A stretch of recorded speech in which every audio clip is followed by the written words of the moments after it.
নিচের দিকে যাচ্ছে কিন্তু। আসসালামু আলাইকুম, আমরা আবারও চলে এসেছি আমাদের ফ্রেন্ডস ব্লগে। আমরা আসলে এই ফ্রেন্ডস ব্লগটা প্রতি ঈদে করে থাকার চেষ্টা করি আর কি। তো আজকের এই তপ্ত দুপুরে আমাদের এই সবুজ প্রকৃতির মাঝে আপনাদেরকে নিয়ে এসেছি আজকে একটা খুব ইন্টারেস্টিং এবং ঐতিহাসিক জায়গায়। এখন আমরা জায়গাটা একটু পরে রিভিল করব। আপনারা যে যেখানে বসে, খাটে মাঠে যে যেখানে বসে আমাদের এই ফ্রেন্ডস ব্লগটি দেখছেন, তাদের সবাইকে আন্তরিক শুভেচ্ছা অভিনন্দন। তো আমরা আসলে আজকে আমাদের ফ্রেন্ড সার্কেল আসছে। আমাদের ক্যামেরার পেছনে আসছে আমাদের জনি, আমাদের বন্ধু শাকিল, তারপর হচ্ছে রাসেল, রোমান আর আমাদের রাকিব আছে। তো আমরা আজকে একটা ঐতিহাসিক জায়গায় আসছি, যে জায়গাটা আসলে গোপালপুরের মানুষের মানে যদি বলে যে আয় চল ঘুরতে যাই, কই যাবি, চাইলে হচ্ছে ওই জায়গাটা। সেই জায়গাটা হচ্ছে আমরা হেমনগর জমিদার বাড়ি, দ্য হিস্ট্রিক্যাল প্লেস। চলো বন্ধু দেখাও। এই জায়গাটার একটা ঐতিহাসিক হিস্ট্রি আছে আর কি। হিস্ট্রিটা হচ্ছে যে এই জায়গাটা আর হচ্ছে হেমনগর নামকরণ হয়েছে আসলে হেমচন্দ্র যিনি জমিদার ছিলেন ওনার নামে। তো 1880 সালে হচ্ছে এই বাড়িটা আসলে প্রতিষ্ঠিত হয়। হ্যাঁ, এইখানে আসলে এই জমিদার যিনি ছিলেন উনি একটু খুবই স্ট্রিক্ট ছিলেন আর কি। তো উনি যেটা হয়েছে যে ওনার এই বাড়ির সামনে দিয়ে আমরা একটু দেখাই, এই বাড়ির সামনে একটা রাস্তা আছে, ওইদিকেও একটা রাস্তা আছে। এই রাস্তা দিয়ে মানুষজন যদি যাইতে হইতো তাহলে ওনাকে জুতা খুলে ছাতা মাথায় দিয়ে কখনো সে যেতে পারতো না, এবং তাকে পায়ের স্যান্ডেল খুলে এটা একদম উল্টা হয়ে এইভাবে উল্টা হয়ে যাইতে হইতো। হ্যাঁ, কখনো সে এইভাবে যাইতে পারতো না। প্রপার রেসপেক্ট দিয়ে তাদেরকে যেতে হতো। তো এইখানে যেটা হয়েছে যে উনি এই এলাকায় মোটামুটি একটা বিশাল প্রভাবশালী ছিল। তো এবং ওনারা এই গোপালপুরের সর্বপ্রথম পাকা রাস্তাও ওনারা তৈরি করছে, উনি এই ভদ্রলোক। পরবর্তীতে কালের বিবর্তনে যখন আসলে এই দেশভাগের পরে হয়তো বা এখান থেকে ওনারা চলে গেছে। এখন এটা আসলে একটা হেমনগর ডিগ্রি কলেজ।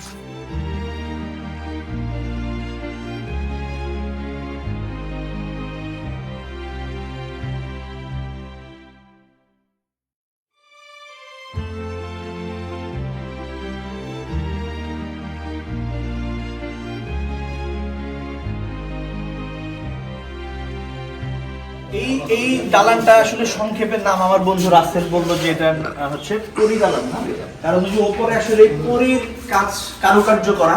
এবং এইখানে মজার ব্যাপার হচ্ছে এই যে কারুকার্যগুলা, এই যে কাচের কাচ খচিত যেই কারুকার্যগুলো, এগুলো কিন্তু আসলে কলকাতা এবং দিল্লি থেকে হচ্ছে আমাদের সেই কারিগরদেরকে নিয়ে আসতো, এসে তারপরে এটাকে তৈরি করা হয়েছে।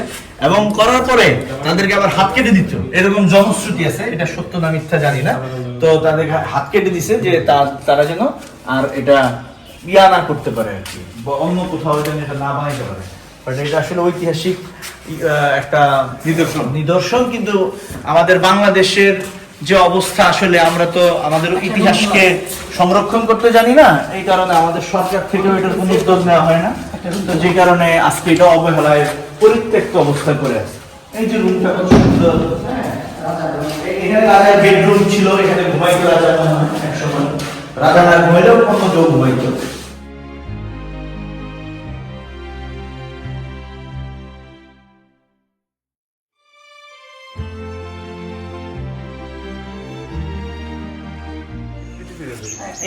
এইখানে আসলে 7টা পুকুর ছিল।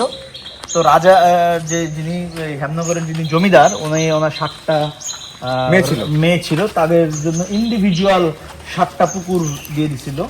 তো সেখানে এখনো আছে, এখানে অনেক বিশাল বিশাল পুকুর এবং বাউন্ডারি, বিশাল বাউন্ডারি, ওদিকে ইটের বিশাল বাউন্ডারি, সেই পুরনো প্রায় 1880 সালে এই বাউন্ডারিগুলো তৈরি করা হয়েছে। এই যে দেখতে পাচ্ছ এই দরজাটা, এটা মূলত ছিল কারাগার। এটা লোহার একটা দরজা এখানে ছিল, আমরা কিছুদিন আগেও দেখেছি, কিন্তু এখন এই দরজাটা এখন বর্তমানে নাই। তারপর এই যে এদিকে দেখা যাচ্ছে মশালগুলো, এই রুমগুলোতে রসদ, অস্ত্র, বিভিন্ন কিছু মজুত করে রাখা হয়তো।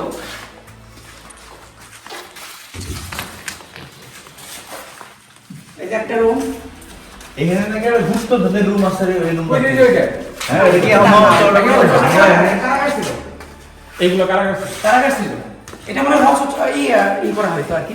শাকিলের নামে একসময় বন্দী করে রাখছিল, কিন্তু এটা এখনো আসলে সংরক্ষণ করা হতো। কেমন এদিক দিয়ে সিঁড়ি ছিল, সিঁড়িটা এখন উপরে বন্ধ করা হয়েছে। আচ্ছা একটা জিনিস দেখাই শোনি দেখ এখানে ইস্পাত দিয়ে এগুলা আমাদের এখন যে ঢালাই করে আমাদের ঢালাইগুলো আমরা কিভাবে করি আর আগের দিনে কিভাবে করতো রেলের পাতের মতো দেওয়া অনেক অনেক মজবুত থাকতো। মজবুত, অনেক মজবুত। আর এই বেলকুনিটা দেখ কি বেলকুনি ওই আমলে কত ওই ছিল তারা ওইখানে দাঁড়ায় পুরা মনে কর ভাষণ দিত রাজা। এই যে আমরা আসছি এখন খুবই স্মৃতি বিজড়িত একটা জায়গায়। এইটা এমন একটা রুম, এটা আমাদের অনেক স্মৃতি আছে। 1999 সালে আমরা সুতিরেন স্কুল থেকে স্কাউট সমাবেশ করতে এই রুমে অবস্থান নেই, 3 দিন থাকি আমরা এখানে। অনেক মজা।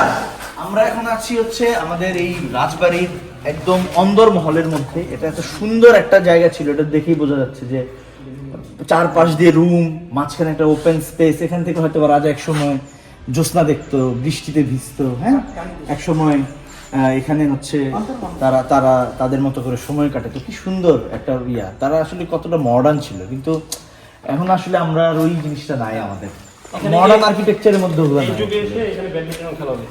হ্যাঁ এই যুগে এখন এক সময় তো বানর ছিল, প্রচুর বানর ছিল, বাঘও ছিল এখানে। এখানে তো চিড়িয়াখানা ছিল, হাতিশালা ছিল, চিড়িয়াখানা ছিল, তারপরে আরো অনেক কিছু ছিল।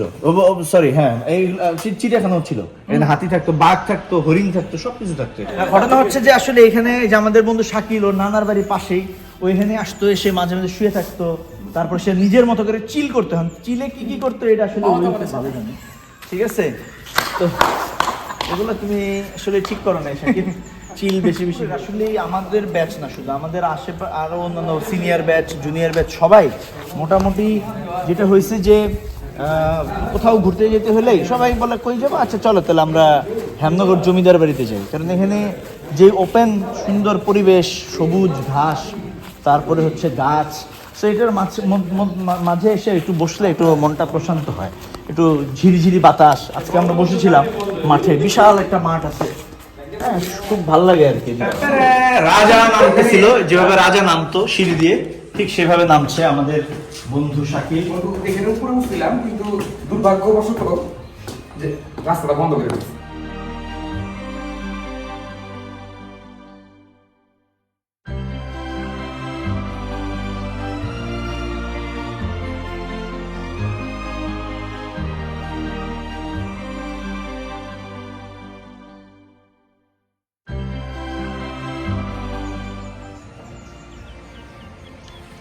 এই সেই একটা পুকুর, 7টা পুকুরের মধ্যে এখানে একটা পুকুর। এই কত সুন্দর ঘাট বাঁধানো, শান বাঁধানো পুকুর।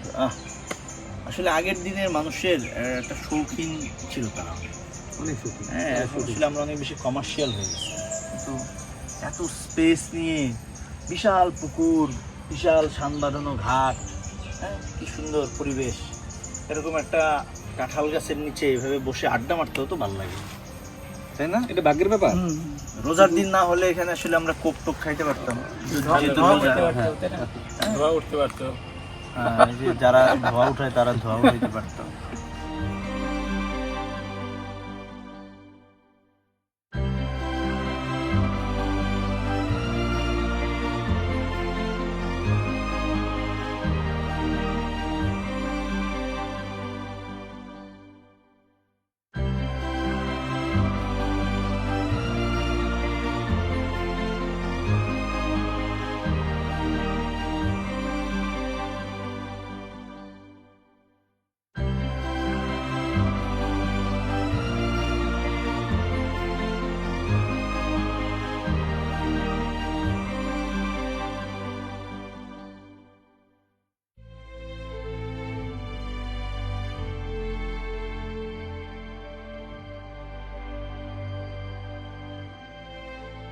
আমাদের এই ঐতিহাসিক নিদর্শন ভ্রমণ করে আজকে আমাদের এই ফ্রেন্ডস ব্লগ এখানেই শেষ। আবারও দেখা হবে কোরবানির ঈদ ইনশাল্লাহ, আমাদের নতুন বন্ধুদেরকে নিয়ে, হয়তোবা আবার নতুন কোনো ঠিকানায়। তো ততক্ষণ পর্যন্ত সবাই ভালো থাকবেন, সুস্থ থাকবেন, আমাদের জন্য দোয়া করবেন। ঈদ মোবারক। ঈদ মোবারক।